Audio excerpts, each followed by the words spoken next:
Welcome back to the Turn on the Music podcast. This is episode 21, and this is a continuation of our episode last week where we were talking about songs of summer. So please join us for our podcast already in progress. Anything else besides Bop, Kyle?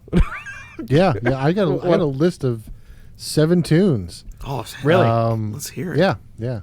So these two I'm going to play together. Well, not together at the same time, but back to back. Two groups that are kind of not, I don't know, you can't really put them together, but they were together when I saw them. So the first group was a group called Little River Band. So here's a little track of Lonesome Loser. Have you heard about the lonesome loser, beaten by the queen of hearts every time? Have you heard about the lonesome loser? He's a loser, but he still keeps on trying.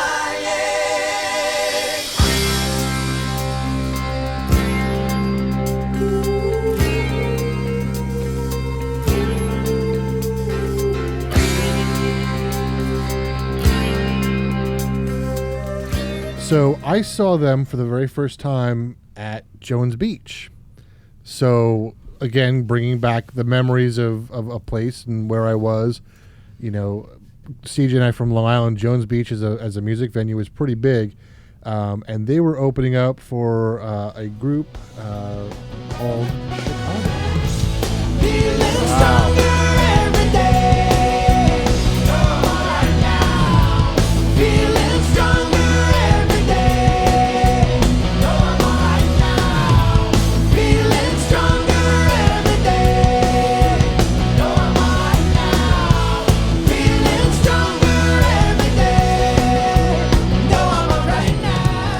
So those two, I saw them maybe 5 years in a row.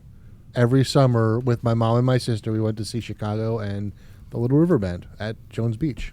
Wow. So just a really cool thing. And a bunch of those times after that show, I would drive to Maryland to see my girlfriend at the time. She lived in Maryland in a little place called Robin Hood Village. And I remember listening to Chicago 26 all the way down there, along with another couple albums that I'll play later on. But I mean, Chicago and Little River Band, I know they're not really like summer. I guess Chicago, you can, for me anyway, it's close to Tower of Power. It's got the horns. It's upbeat. It's but it's a little bit on the older side. I mean 70s and 80s mostly, but at the same time that you're rocking out to Chicago live, a nervous sixth grader am with the band playing 25 or 6-4 for our spring show, and I have jammed my entire fist so far up the French horn that no sound comes out because I do not know how to play it, and I don't want anyone to catch on.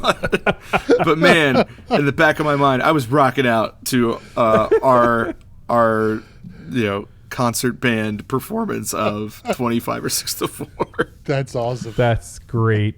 It's so good. I didn't even know it was a contemporary song. Our band director was like, all right, here, play this, play that, play that. Here's Chicago's 25 or 6-4. And I'm like, yeah, okay, it's just another band song. Right. So while I was in Maryland, I found a group.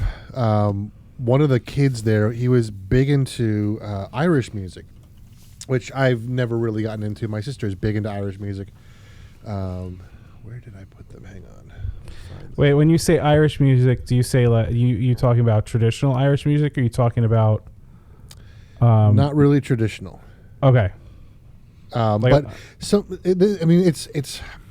I wouldn't call it Irish music because it's really from Canada, but it's got that Irish feel and traditional Irish music along Irish instruments. Okay. It's a group called Great Big Sea, and they've done a lot of really cool. What's a good one to play to introduce people to? Maybe we'll do. Can you throw the Jeopardy theme over this while you're thinking? Absolutely, I will. Just a little, add it in post. Just here it is. Yes. So this is a song called "Run, Run Away" by Great Big Sea. One, two, three.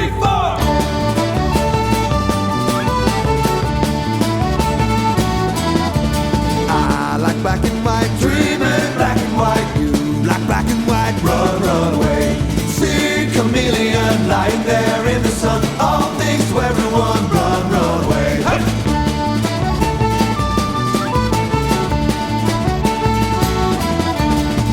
If you're in the swing, money and everything. So a lot of them are based on like Irish drinking songs. So they've kind of modernized them and they play in front of huge crowds, and it's more like, I don't know, like teeny boppers are in the. So I guess maybe maybe I'm a teeny bopper. I got Bop and I got Great Big Sea. Oh wow. But yeah, they've got some really good stuff. They did a cover End of the World by REM, which is really, really good. That's another group, REM. Yeah, another one that we forgot about. But here's a little bit of End of the World. So how do you feel? How do you feel? 'Cause I feel fine, I feel fine. It's the end of the world as we know it. It's the end of the world as we know it. It's the end of the world as we know it. And I feel fine. Whoa! That's green starts with an earthquake, birds, snakes, and airplanes. Lenny Bruce is not afraid. I have a hurricane, listen to yourself, turn more to the don't reach, let me see your own reach, speeding up and not speak, but no street. The lighthouse at the clatter with the fear right now. Fire in the fire, represent the southern gangs, and the government for hire in a combat site. The two wasn't coming in a hurry with the fears breathing down your neck. So just a fun group, and they do some just fun, like, drinking Irish style songs. And silence. No, it's awesome. Yeah. And I keep thinking Be First of the Gimme Gimmings in the back of my head. There we go. Yeah. The horn section in the Chicago song had me thinking Me First. Yeah, right. I had Mighty Mighty Boss Toads on the brain. There you go. So what's really funny, too, is I never really listened to hip-hop and rap back in the day. My brother did, and a few of my friends did, but it was just something I did not get into. So I would love to hear from people their take on this. If you are a rap and hip hop artist, like what you were interested in, tweet us, message us through Twitter, whatever you want. We can share it out. It's just I never listened to the genre. I'm trying to get into it now because I have friends that are my age that still listen to the music that they listened to back in the 90s, and I'm trying to myself get into it. And it's nothing against the genre. It's just because my ears are so used to everything else that when I put that on, and which is really ironic because I would easily throw on an Eminem album. So I don't know where my brain has a problem processing some of this stuff, but it's just I don't know enough artists is really what it comes out to. Like Eminem was thrown at me because he became popular and he was like right in front of your face, so I got into it. But a lot of these other artists that we would have not listened to back in the 90s or in the 80s or when we were growing up or whatever, I don't know their names to say, hey, yes, yeah, I would listen to that. I would listen to that. I know a few, but not enough. So chunking like memories out sort of chronologically, like this, you got the songs you remember growing up because you were a kid. Then you got the songs like, oh, you're a teenager. Then you're kind of hitting your 20s, your adult life, all that stuff. I remember kind of in the early 2000s, and I think Eminem's a good example of the boy band and the Britney Spears and the Christina Aguilera's sort of starting to fizzle out, where I think a lot of their lyrical content was sort of like very metaphorically suggestive, right? Kind of sexualized. Right.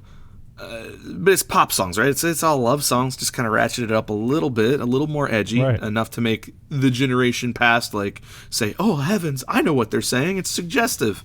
And I think Eminem is sort of like one of the examples that kind of crossed over onto the same pop stations, not being a pop artist as far as genre, but then like the real Slim Shady, kind of ushering in sort of like, hey, there's tiptoeing around these topics. I'm just going to come out and say them. And then like, people were really like clutching their pearls and shrieking. But around that same time, I remember a lot of like Southern hip hop becoming huge. A lot of Outkast, Dungeon Family, Mystical. Hey Ya. Well, yeah, that's even after that. Yeah, hey, yeah. But that's even after I'm thinking that. like but Miss Jackson. Oh, right. Yeah. No, you're right. Yeah, time period wise. Yeah, absolutely. Or the Obadiah Parker. Hey, yeah. Oh, yeah. I remember that Kyle shared that with me. That was hysterical. That's great. He hasn't done much in the sense of other albums, Obadiah Parker, but he's out there. No. Yeah. But it was just, like I said, it's amazing what influences you and why you go to, a lack for a better word, a certain genre or form of music because of who you're listening to from other people as well. You know, I didn't have a lot of friends that listened to hip hop, and if they did, they didn't really talk about it because the stuff that we talked about was more of the mainstream, what was in front of your face on the radio stuff, because that's what you listened to at the time was 106.1, 97.5, Z100, whatever those stations were for us back in the day. And, you know, you spoke about those songs that were on the radio that you were constantly hearing. Though I had my group that we talked about Billy Joel a lot. And I remember when my friend was like, here's the Billy Joel album. I put all the top songs on it, you know, like burning the CDs. Oh, I got a CD burner. I'm going to put the songs on it for you. Like that type of thing.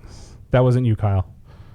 No, it was not me. No, that was before you. And I think the other thing is, at least when I was growing up, and I was listening to a podcast a couple weeks ago.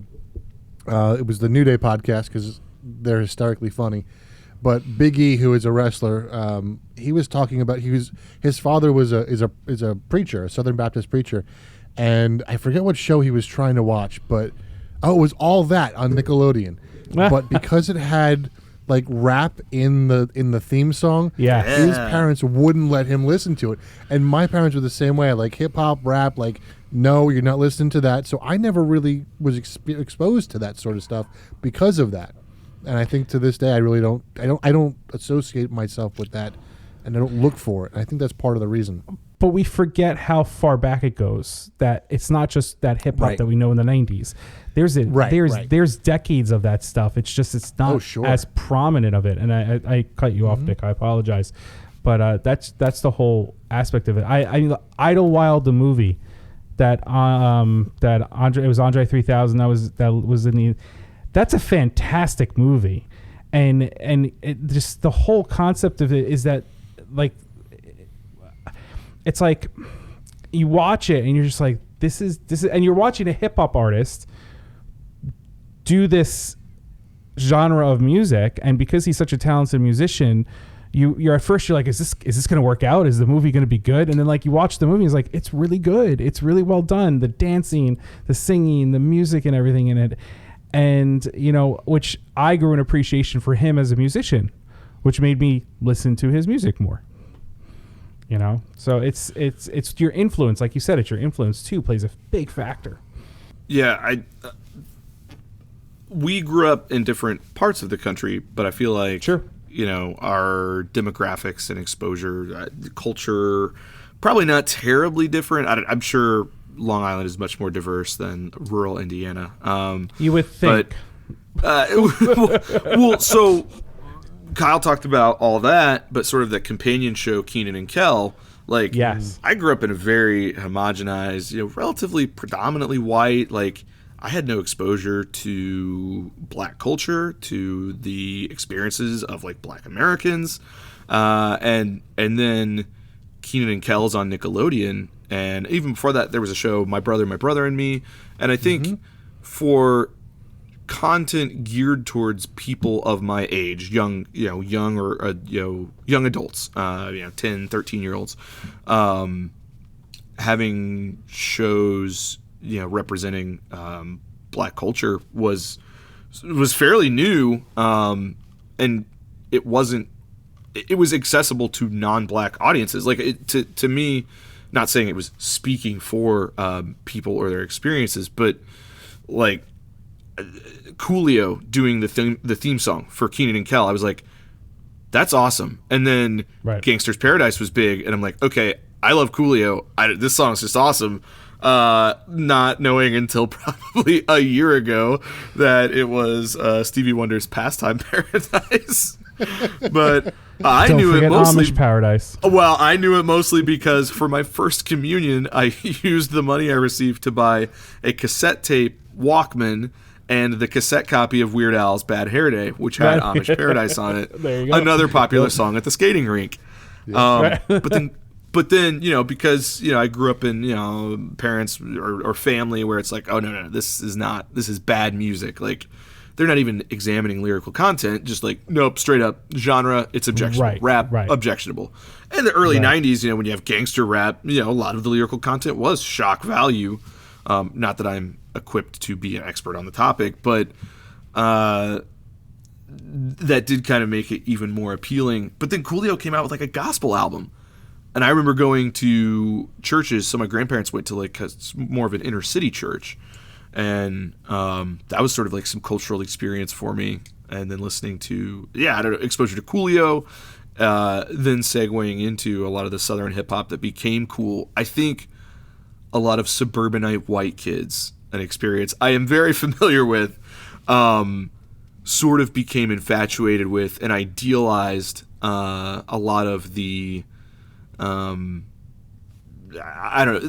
a lot of aspects of like the way this like gangster lifestyle was being portrayed. Like they found it attractive, right? I remember Birdman, Big Timers talking about, the Escalade. Like that was just the coolest car you could have. And I remember a friend of mine's dad or something rented one, and we went to like a school dance in an Escalade, and like that was, God, you talked about that for months. Because it was just the coolest thing.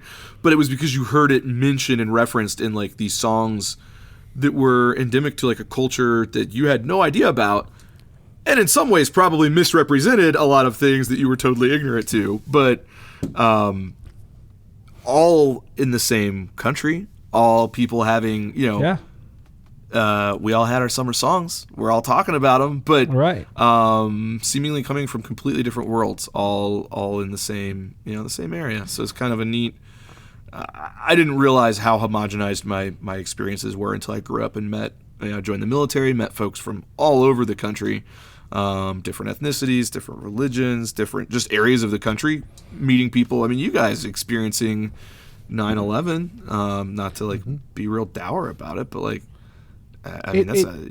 your experiences with that is wildly different than mine being in the Midwest. Right. But it's that's what I love about this whole, I mean, I know streaming music is always that question of like, in the sense of business and people getting money and all that stuff, but the concept of the music being right there at our fingertips. And as much as it was cool to go into a store and look at the CDs and see what came out and purchase it, I also love the fact that, 2 weeks ago we talked about Robert Randolph and the Family Band, and Kyle mentioned that, an email came in for a list of performers, and we came up with Anna Popovich, and we talked about her last week, and we both, or last episode, or the episode, and we both were like listening to her music almost for the first time on that episode. So that concept of streaming music, being able to search all the genres, being suggested artists, and going down that rabbit hole and finding these different artists that, maybe they're 20 years back, but now you're listening to them. So this whole streaming age has really opened up a great doorway to people to experience the different music. The problem is, and this is why we're here and what we're doing, is that you don't know what to look for because you're still going to the same stuff that you've listened to for years and years and years. Comfort is... It's hard to branch out. Exactly. No, especially when it comes to music. I think it's very hard for people to branch out from music. Like, it's like comfort food. Who has comfort food? We all have a comfort food. We all have something we want to. Like, I'm going to go home. If I want comfort food, it's pasta. That's what I grew up on. I want pasta. I want salsa. I want meatball. I want all that stuff. That's my comfort food, That's your Italian ancestors. Right, exactly. Right. So... that's the same thing with music. Like, as soon as something happens, you're like, oh man, you're going to that comfort music again, and you're taking Aerosmith is gabagool from a station wagon. So it does. That's funny. right, Kyle? The big ones that album that came out. That's really a greatest hits with all the with all the with all the number ones. They really knocked it out of the park with that one. Yeah. You said you had like 7 songs. What else do you have? Was that it? Oh, I got lots of stuff. Take us through the life of Kyle as represented by summer hits. This is just kind of one that's always, I don't know why I associate it with summer, but Stevie Wonder. I guess it's it's the upbeat horn section again, but Sir Duke, one of my favorite songs of all time, just unbelievable, and it comes from probably in my opinion, one of the greatest written albums ever, Songs in the Key of Life. So this is a little bit of Sir Duke.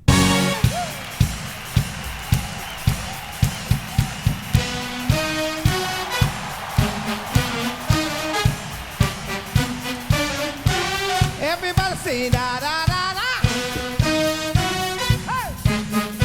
Hey. Of course, it's a live version. Of course. Music is a world within itself, with a language we all understand, with an equal opportunity for to sing, dance, clap their hands. Just because a record has a groove, don't make it hit the groove. But you can tell right away it's left say when the people start to move. They can feel it all over. They can feel it all over. But I think, for me, it's one of the few songs. I'm not a lyric guy, and I know that, listening to Nick talk about all these lyrics, like, I am not a lyric guy, but like these lyrics have always spoken to me because it talks about how music is a language, right. and then later on in the song he goes back and he pays tribute to it's about Duke Ellington. It's a homage to him and the big band greats of back in the day. So it's just one of those great songs. Talk about a voice that lasts. Like his voice is still sounds the same as it. Sure, but we've talked about the voice and like he definitely his voice. Yeah. Yep. So, Absolutely. All right. So Sir Duke, where are we going from here? I'm just gonna play this one because I don't know if you know this song. I'm sure Nick probably doesn't, but let's see if people know this one.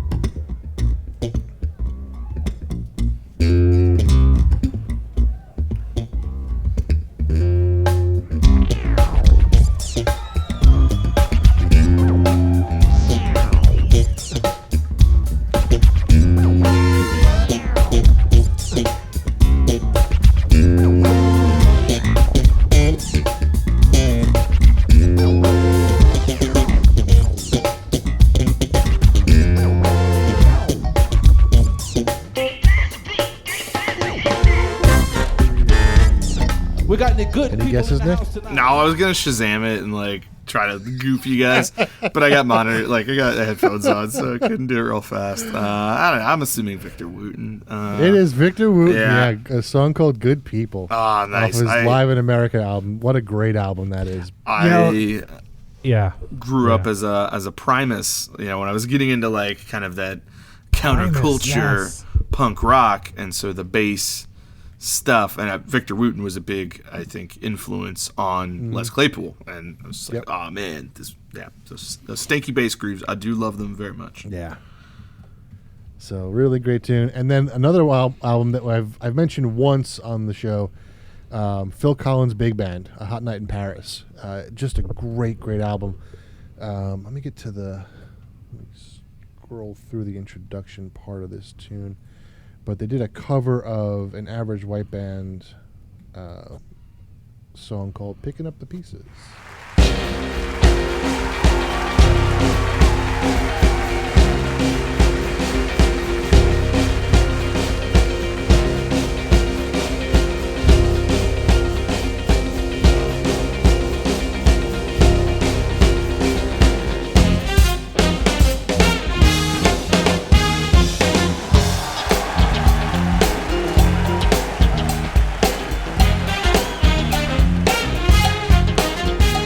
So again, for me, it's all about the horns. Like if it's got horns and it's upbeat, it's a summer thing for me. I have to say though, some of my summers, especially the few that we knew each other, we did it was a lot of this. It was a lot of like Live in America. It was a lot of Bella Fleck and the Flecktones, and you know that even though that was truncated and through a few summers, those were good summers. I mean, we had a great time. It was college time. We were going, you know, we were in our 20s. So I hate to say it, but that's like 20 years ago, you know, like it's amazing to stick. So I want to share music real quick. I'm just going I'll just play the song. I just want to play one song. I'm not going to even. I'll get ready to Shazam it. Here we go. You shouldn't have to.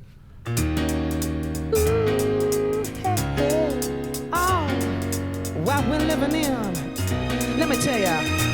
And it's a world that man can eat at all. When things are big that should be small. Who can tell what magic spells we'll be doing for us? And I'm giving all my love to this world, only to be told I can't see, I can't breathe, no, my will be.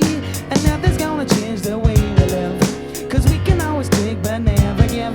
And now the things are changing for the worse. See, whoa, it's a crazy world we're living in, and I just can't see that half of us immersed in sin. You know that song, right? I don't know that song. You don't know that song? Come on, No, I Cotton. don't. Hold on, let me see if I can get it to the choral part. This love we have for useless, twisting of that new technology. Oh, now there is no sound, but we all live underground. And I'm thinking what a mess we're in. Hard to know. Jamiroquai, Virtual Insanity. Virtual Insanity. Another popular skating rink tune. Yeah, and it's really funny. I played it. My son is very big into Michael Jackson, and he's getting into Daft Punk. He's 5 years old, and he's loving Daft Punk. So I brought up Virtual Insanity, and he got up, and I got him dancing to Virtual Insanity, you know, and it's just it's hysterical because he's listening to these songs that I introduced him to the music like once when he was a child. Like when I say child, I should say toddler because he's a child still. You know, once when he was a toddler, and like now he's like, I want to listen to this. I want to listen to this, and he knows the songs, and he knows the Michael Jackson songs because he'll be in the back seat, you know, lip syncing the words to some of the choruses. So I have to make sure he listens to the right songs. So, but you know, like even that, just you know, I don't know, and apparently he's still putting out stuff. So I haven't listened to anything new, or he's remastering some of the stuff that he's done in the past, Jamiroquai. But you know, but that song too. I'm gonna stop sharing. So if you have more to share, you can do it. No, I'm done. Those are all mine.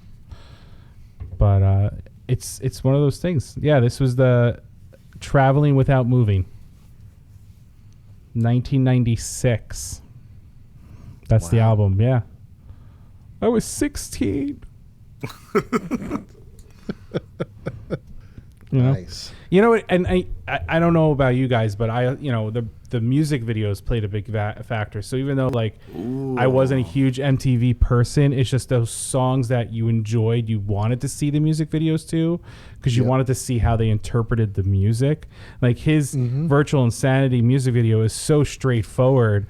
It's basically like a treadmill that he's on, the way he's dancing, and it's so well done because it's just so simple. And you know, I don't know how the song's written, but the song may be written in a very simple way too, but it's just well put together, and I think of it all the time. Yeah. But you know, they compare him to the brand new Heavies, which I've never heard of them before, but they're, you know, and then they Incognito was a you know, Lenny Kravitz they compare him to. So it's just interesting too to see how they compare these. They compared him to George Michael. Like I don't understand how he's compared to George Michael, but I guess he is in a sense, or a similar genre or similar little area. Daft Punk is another one. Yeah. Yep. Wow. This has been an interesting. We took it was a long winding road. There were so many themes. No, it's fine. That we could have hit on, and for a split second there, my attention was slightly diverted. a friend of mine just got a puppy. So Oh, that's if there's ever a Puppy. reason, yeah, it's just like, I can't. I mean, look, I'm doing a job right now. I can't be looking at puppies, but you can't say no to the puppy. But No. No, you can't. No, you can't say no to the puppy. Totally. yeah, we want to tie it up just a little bit. I'll kind of recap.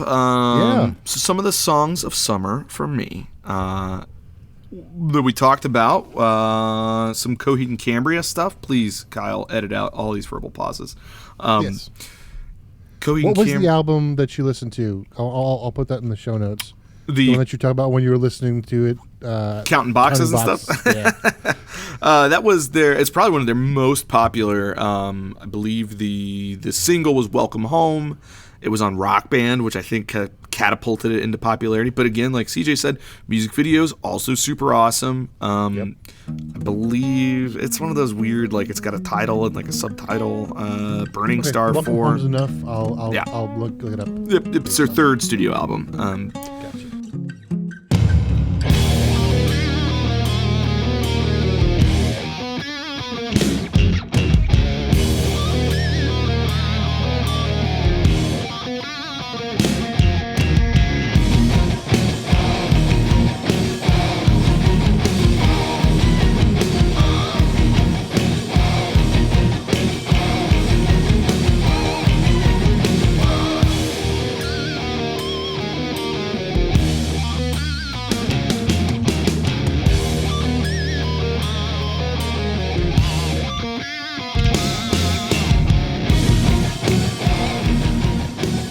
So Coheed, big part of some summer jams for me.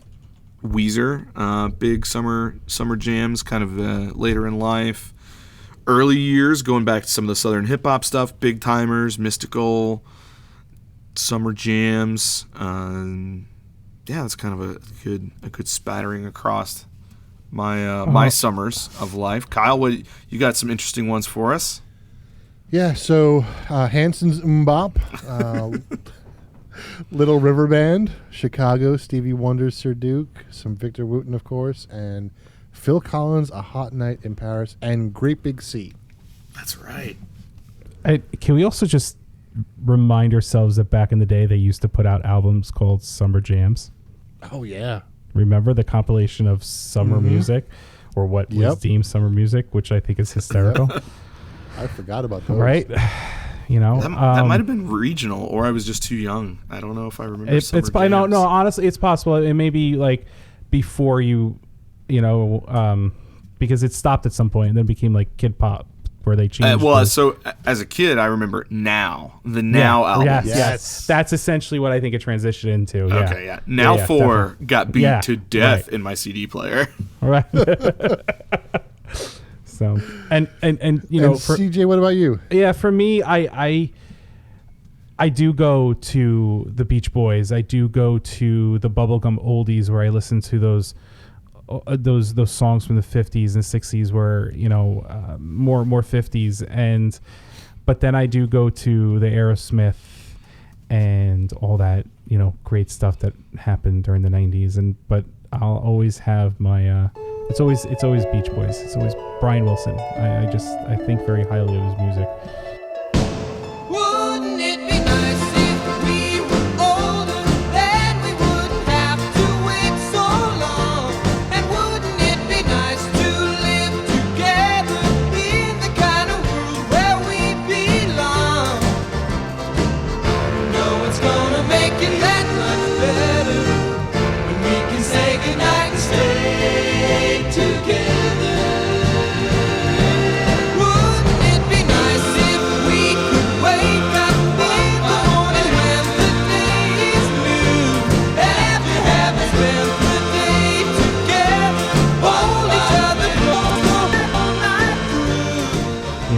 Not to slide my brother's band in there, but also Oogee Wawa is definitely, the past few years, has been one of those few playlists that I'll definitely throw up and listen to, and just let the tracks fly because of what they make.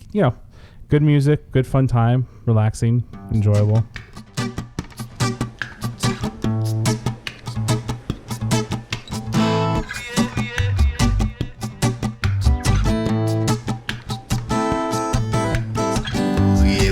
So nice and irate, see my soul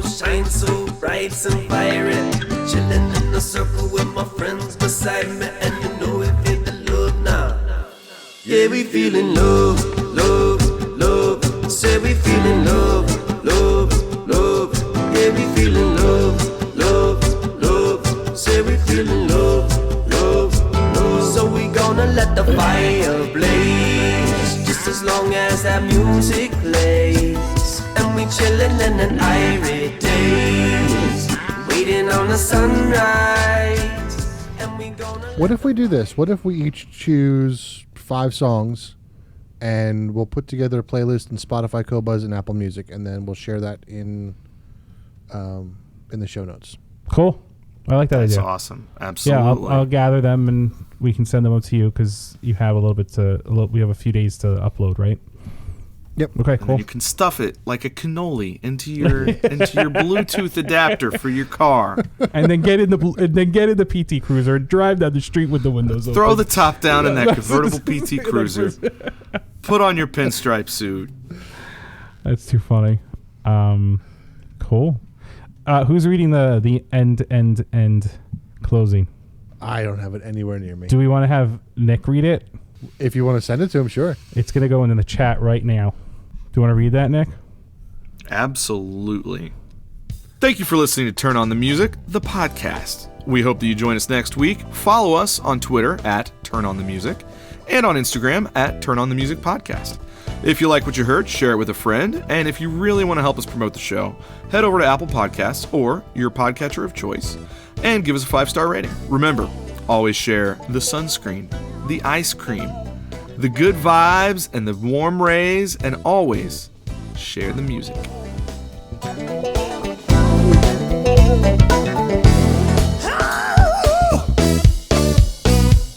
Gotta have some on the bottom if you wanna have a band.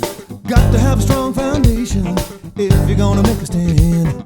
The bass is the center, solid as a rock. Everybody starts moving, you know you just can't stop. Yeah, it's played with the soul.